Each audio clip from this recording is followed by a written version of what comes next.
दर्शकबिन अहिले हामीसँग मच्छिन्द्र एफसी का कोच प्रवेश कटवाल हुनुहुन्छ र मच्छिन्द्र एफसी पहिलो पटक झापा गोल्ड कपको फाइनलमा प्रवेश गरेको छ।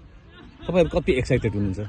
पक्कै पनि हैन, म आफै झापाको भएर एकदम एक्साइटेड छु। हामी यो दोस्रो एडिसन हो हामी मच्छिन्द्र एफसी को सहभागिता। पहिलो एडिसनमा म थिइनँ र यो दोस्रो एडिसनमा चाहिँ हामी फाइनल पुग्न सफल भएको छु र म पाँचौं एडिसनमा चाहिँ झापा 11 सँग जोडिएको थिएँ र त्यहाँ चाहिँ पाँचौं एडिसनमा चाहिँ हामी लगातार उपविजेतामा चित्त बुझाएको छौँ र यसपालि झापा 11 पनि नपुगेकोले गर्दाखेरि हामी मच्छिन्द्र क्लब चाहिँ पुगेको छौँ र मच्छिन्द्र क्लबमा चाहिँ 10 जना जति चाहिँ झापाली खेलाडी छन् र म आफै कोच पनि झापाको भएकोले गर्दाखेरि झापा 11 नहुनुको एउटा कौतूहलता चाहिँ हामी मच्छिन्द्र क्लबले चाहिँ एउटा मेट्छ कि जस्तो लागेको छ र सम्पूर्ण दर्शकहरूलाई चाहिँ, किनभने मलाई त थाहा छ 5औं एडिसनमा मैले हेरेको छु, 6औं एडिसन मैले हेर्न पाइनँ होइन, र सम्पूर्ण 10,000 दर्शकहरू आएर चाहिँ यो झापा 11लाई सपोर्ट गरेर चाहिँ यो गोल्ड कपलाई भव्य सफलता पारिदिनु भएको छ। यसपालि झापा 11 नभएको कारणले हामी मच्छिन्द्र क्लब चाहिँ पुगेकोले गर्दाखेरि मच्छिन्द्रमा पनि खेलाडीहरू सबै झापाको खेलाडीहरू भएकोले गर्दाखेरि सम्पूर्ण 10,000 दर्शकहरू आएर चाहिँ हाम्रो टिमलाई सपोर्ट गरेर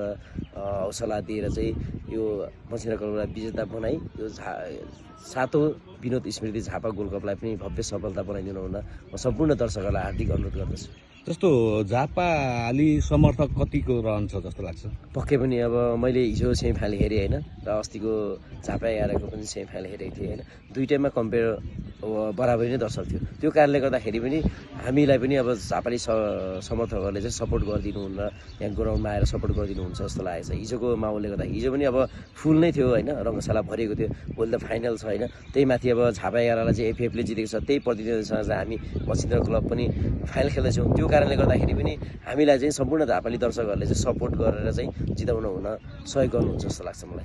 भनेपछि झापा 11को तिर्सना मच्छिन्द्रले मेटाउने छ? पक्कै पनि अब त्यो म झापा 11बाटै मैले अब जित्न सकेको छुइनँ, त्यो त नहोला, तै पनि मच्छिन्द्रबाट मैले जित्न सकेँ भने त्यो झापा 11को त्यो जितलाई पनि केही जित्न नसकेको क्षणलाई पनि केही मात्रामा परिपूर्ति गर्छ जस्तो लाग्छ मलाई। Okay, good lock. हस्, धन्यवाद।